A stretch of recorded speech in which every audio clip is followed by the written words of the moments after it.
You can only really be innovative when you do stuff that's crazy and you take risks and you do things wrong. I really believe that if you're doing something you feel comfortable doing, if you're doing something that's safe, that you are sure is going to work out perfectly, you're not really going to do anything very interesting.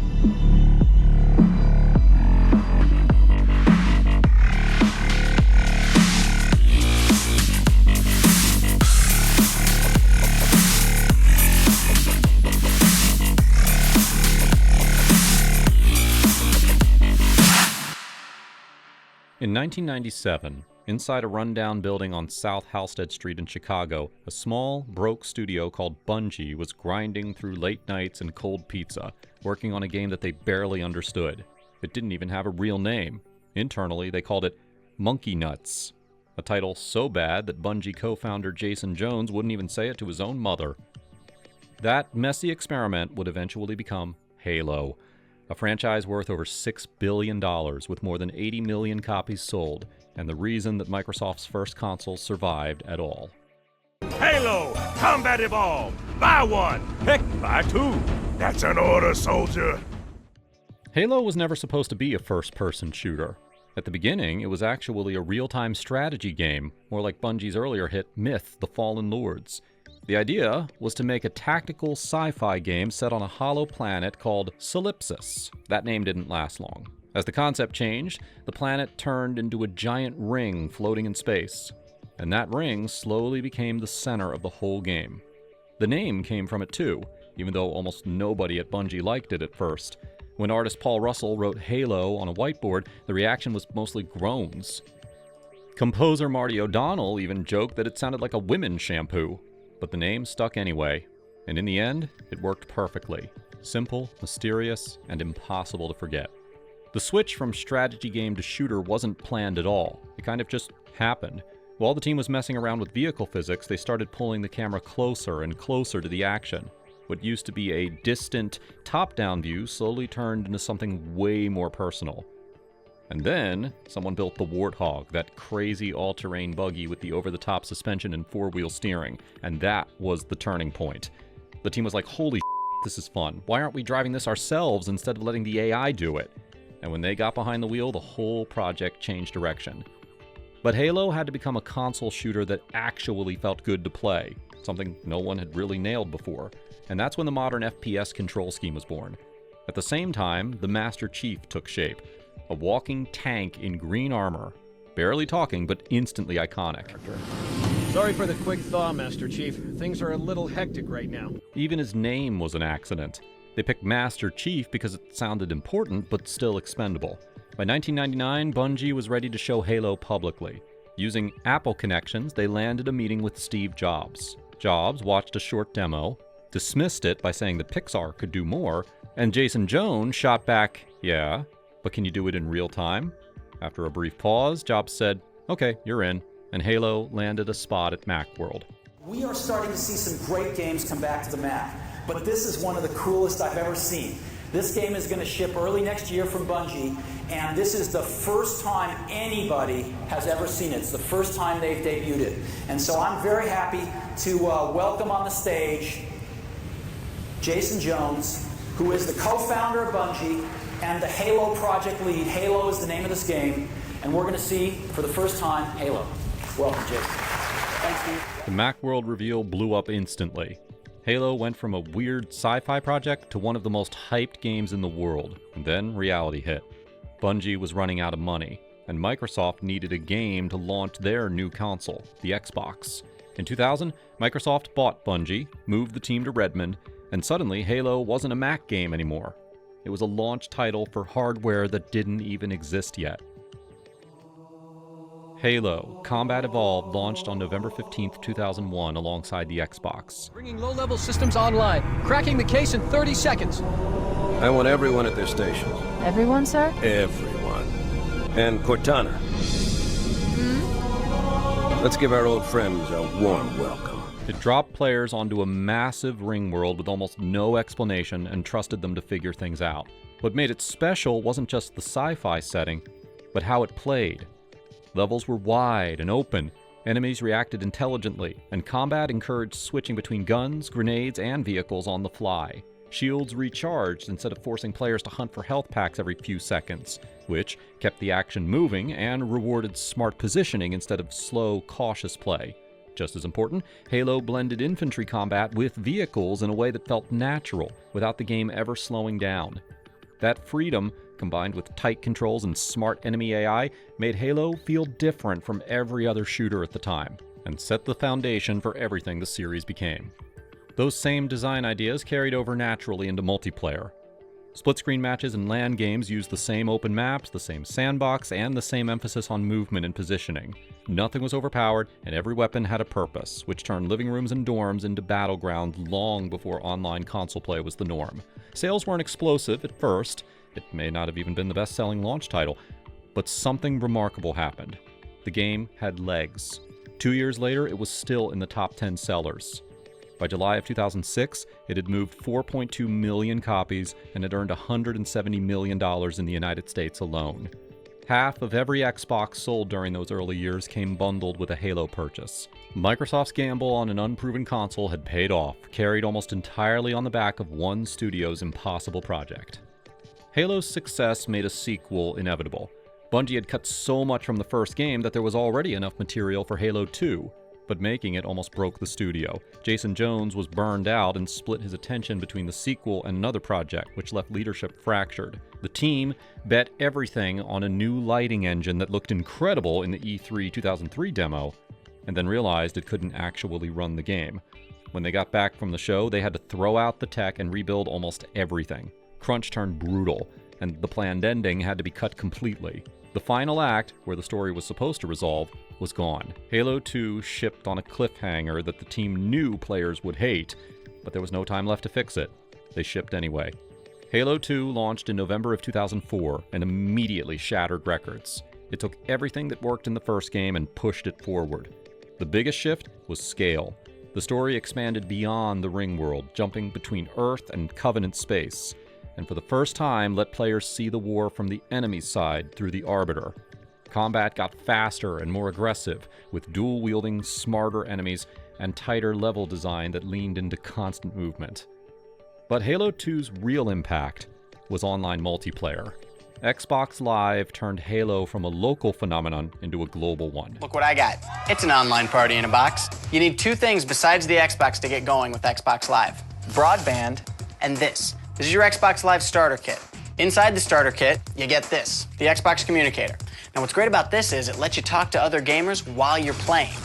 Matchmaking, rankings, and online lobbies made competitive console gaming feel real for the first time. People weren't just playing Halo 2, they were living in it, night after night, and it changed how console games were played forever. It became the primary driver of Xbox Live subscriptions. People bought the online service specifically to play Halo 2. One of the most eagerly awaited video games finally goes on sale. Preparing to rewrite retail history. Video game is expected to have bigger first-day revenues than any movie has ever had an opening day at the box office. Video gamers across the country are anxiously awaiting the midnight release of a game called Halo 2. The line right now is probably about 100 yards long. It is the most anticipated game in entertainment history. The game grossed $125 million on its first day, the fastest-selling entertainment product in history at that point.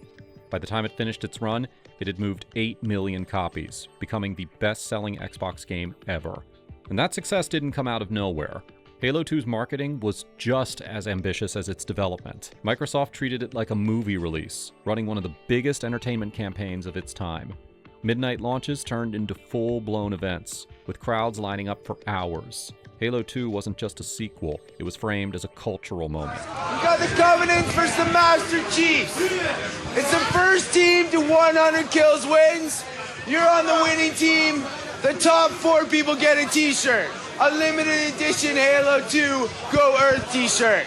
If you're on the losing team, you all get a sticker.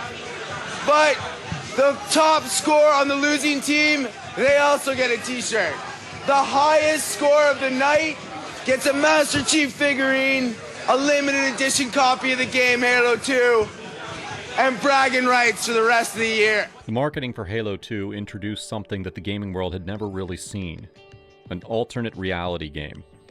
I Love Bees involved real payphones across the United States, cryptic websites, and audio clips that pieced together a narrative set between the first two games. It cost millions to produce, ran for months, and helped cement the idea that Halo was more than a game. It was a cultural phenomenon waiting to explode into the mainstream.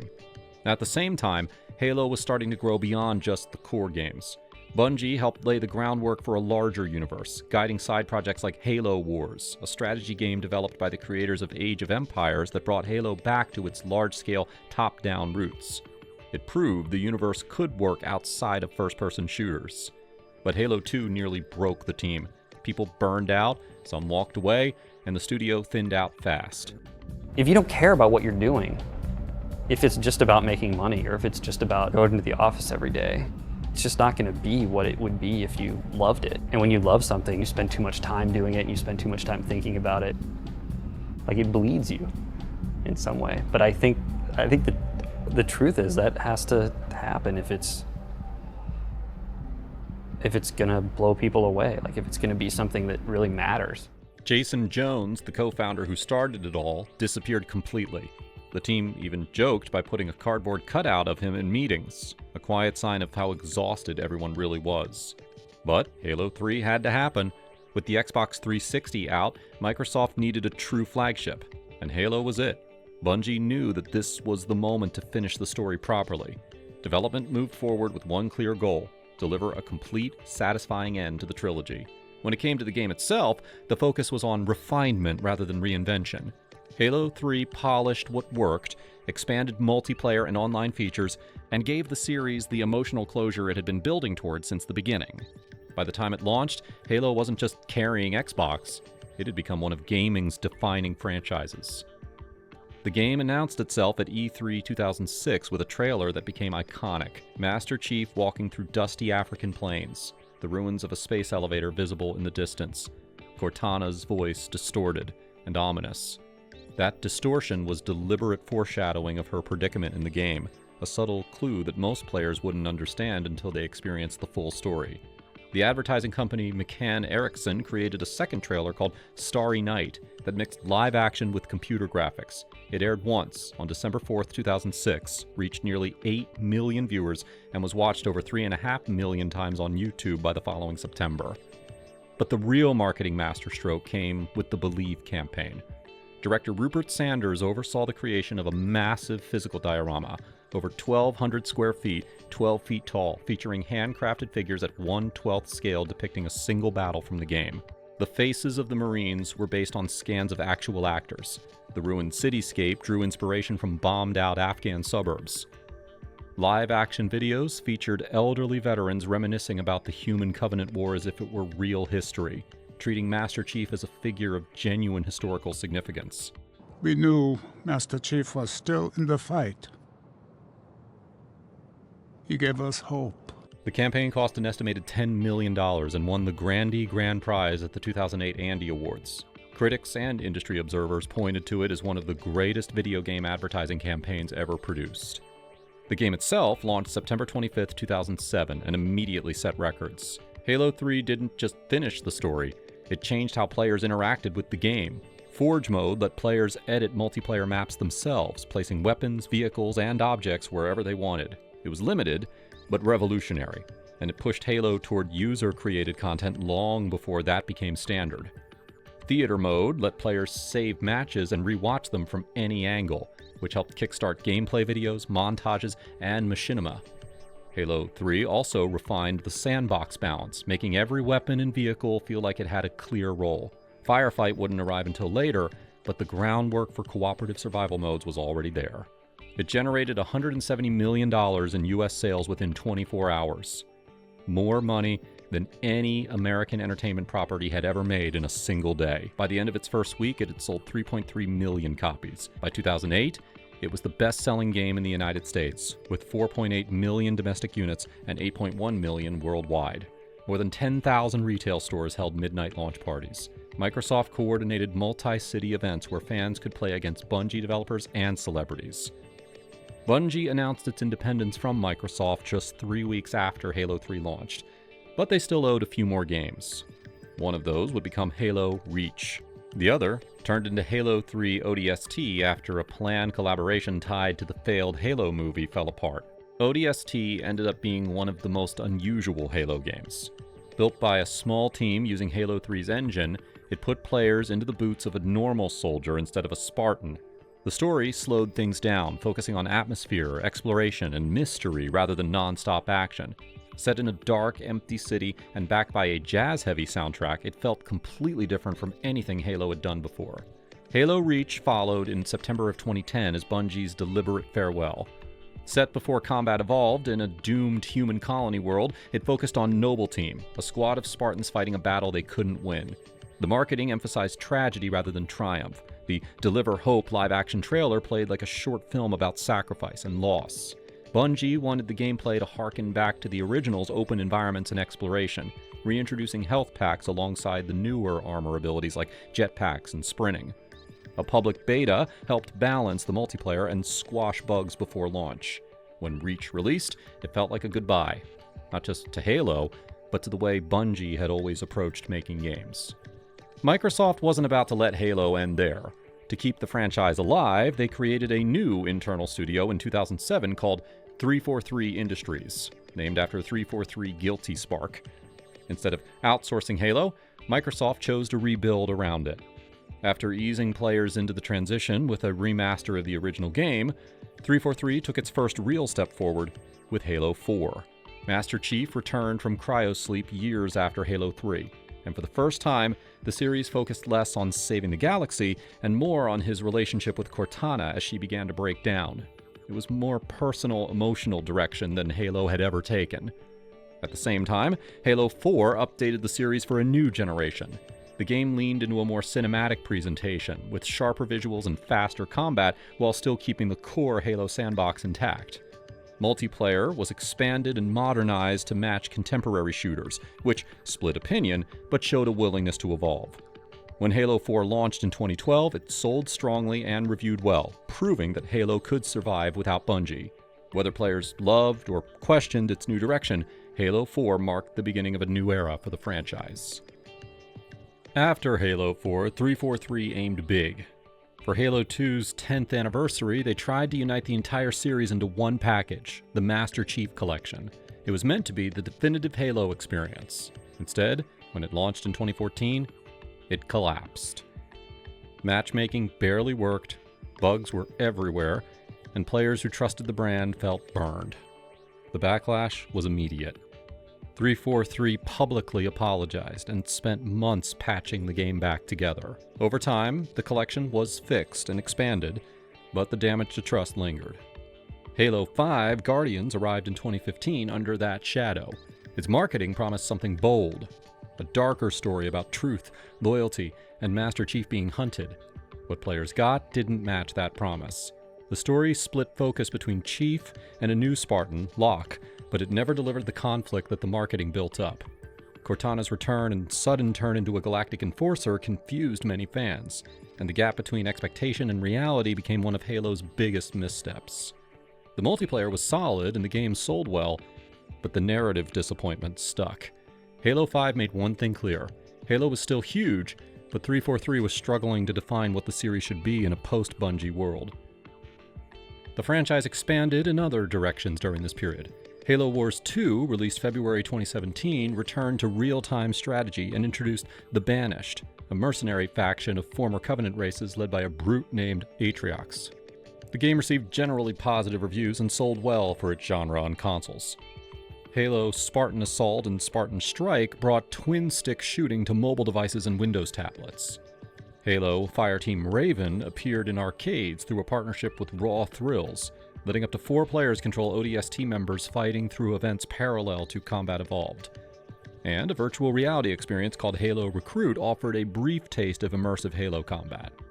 Halo didn't just stay a game, it started spreading everywhere. Comics filled in the gaps between the big releases.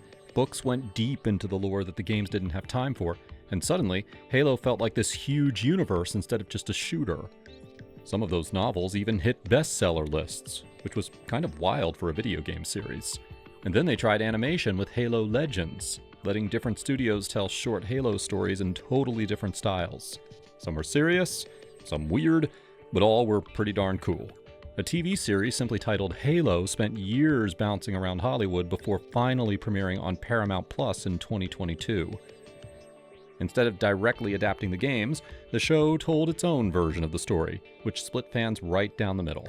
Still, the fact that Halo made it to television at all said a lot.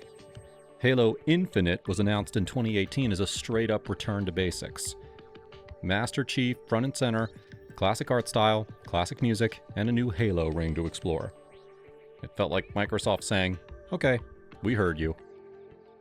And then the gameplay reveal dropped in 2020, and the internet exploded for the wrong reason. One brute with a blank stare went viral. The community named him Craig. Memes took over, and suddenly Halo's big comeback was a joke. Microsoft delayed the game a full year, and instead of pretending nothing happened, 343 leaned into the Craig meme, dropping the Craig Easter egg into the game's preview build. And that honesty actually helped. When Infinite finally launched in late 2021, the campaign felt like a real reset. Open world Halo finally worked, the grappling hook completely changed how combat flowed, and the game dealt with the fallout of Halo 5 instead of ignoring it. Critics called it a genuine course correction. Halo's competitive scene grew naturally. It started with LAN parties and System Link tournaments around the first game, and then exploded with Halo 2 and Xbox Live. By the early 2000s, Halo was already on TV and directly inspired the creation of Major League Gaming. Microsoft later made it official with the Halo Championship Series. And by 2016, Halo tournaments were offering multi-million-dollar prize pools. What began as friends playing in dorm rooms had turned into full-time esports careers. In 2024, 343 Industries rebranded as Halo Studios, signaling a clean break and a new direction. The Slipspace engine was dropped in favor of Unreal Engine 5. Multiple new games were announced, and for the first time, Halo was confirmed to be coming to PlayStation. In 2025, Halo Studios revealed their first project, a full remake of the original Combat Evolved, launching in 2026 across Xbox, PC, and PlayStation. By then, Halo's impact was already undeniable. It sold over 80 million copies, generated billions in revenue, and helped define modern console shooters. Its control scheme, regenerating shields, and seamless vehicle combat became industry standards. Master Chief grew into a global icon, synonymous with Xbox itself. For a lot of people, Halo wasn't just something they played, it was where they grew up. It taught a generation what console shooters could be, what online play could feel like, and how a game world could linger long after you put the controller down. Halo wasn't just a successful franchise, it reshaped how games were played, marketed, and remembered. Thanks for watching. If you liked the video, support our channel by dropping a like. And if you stick around, there's a lot more gaming history on the way.